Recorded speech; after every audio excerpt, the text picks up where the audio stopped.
रिश्तेदारियों में बहुत औपचारिकताएं होती हैं मेरे भाई। रिश्तेदारी में ऊंच नीच की बातें होती हैं। रिश्तेदारी वो होती है, कोई मुझसे पूछे कि रिश्तेदारी महान होती है या दोस्ती, तो मैं पुलक सागर कहूंगा रिश्तेदारी छोड़ सकता हूं, लेकिन दोस्ती सबसे बड़ी चीज हुआ करती है। दोस्ती में कुछ ऊंच नीच नहीं होता है। दोस्ती में, रिश्तेदारी में तो रिश्तेदारों से संभल संभल के बोलना पड़ता है। हमको पूछा नहीं, हमारा सम्मान नहीं किया, हमारा, ये रिश्तेदारियों के लफड़े हैं। हम उनके घर गए, हमें पानी को नहीं पूछा।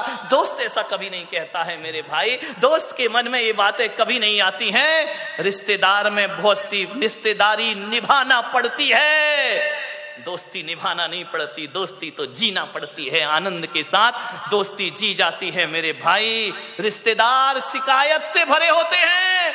कभी कंवर साहब आ जाएं, दामान जी आ जाएं, यदि आपके घर में खाएंगे पिएंगे, तिलक भी करवाएंगे, टिफिन भी ले जाएंगे, और घर जाके कहेंगे मजा नहीं आया, धत रे की मर गया वो करते करते ससुर साहब, तुमने क्या दिया, मजा नहीं आया। विचार करिए, ये रिश्तेदारियां होती हैं। और दोस्ती तो वो होती है, यदि दोस्ती का आनंद लेना है तो नारायण कृष्ण सुदामा के चिवड़े का आनंद लिया करते हैं, जो 56 भोगों में आनंद नहीं आया करता है। दोस्ती बड़ी आनंद प्रदायक होती है। आपसे एक निवेदन है, मैं जहां तक सोचता हूं कि अब्दुल कलाम को यदि गलत संगति मिल जाती तो मेरा पूरा विश्वास है कि अब्दुल कलाम लादेन बन गए होते, और लादेन को अच्छी संगति मिल जाती तो लादेन अब्दुल कलाम बन गया होता। ध्यान रखिए, राम को अच्छी संगति मिली, वो महान हो गए। यदि रावण को अच्छी संगति मिलती तो रावण भी राम बन के खड़ा होता, और राम को गलत संगति मिलती तो राम रावण बन गए होते। मेरे भाई, आपसे मैं यही निवेदन करना चाहता हूं। आज यदि मैं इस ओहदे पर आके पहुंचा हूं तो इसमें मेरे जीवन में सबसे ज्यादा हाथ किसी का है तो दोस्तों का हाथ मेरे जीवन में है। मान्यवर, सोचिए, अच्छी संगति करो। मालूम है, गंगा जैसी नदी में यदि नाली का पानी मिल जाए तो कहते हैं कि नाली का पानी गंगा जैसा पूज्य हो जाया करता है।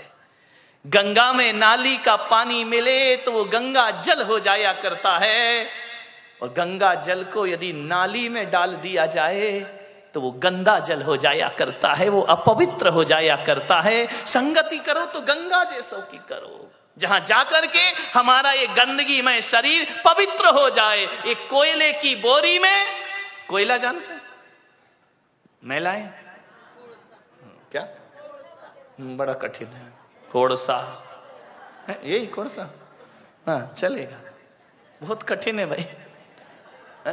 यदि उसके बोरी गोनी उसमें यदि शक्कर भर दी जाए तो शक्कर काली हो जाती है। मेरे भाई ध्यान रखना, इस संगति का फल हुआ करता है। मैं आपसे निवेदन करता हूं, दोस्ती के रिश्ते को पवित्र रखना है, पावन बनाना है, तो जिससे भी दोस्ती का रिश्ता बनाओ, बनाने से पहले एक कब्रिस्तान अपने हृदय के कोने में जरूर बनाना। ध्यान रखना, बाहर के कब्रिस्तान की बात नहीं कर रहा हूं, अपने हृदय के कोने में, अपने मन के कोने में एक कब्रिस्तान जरूर बनाना।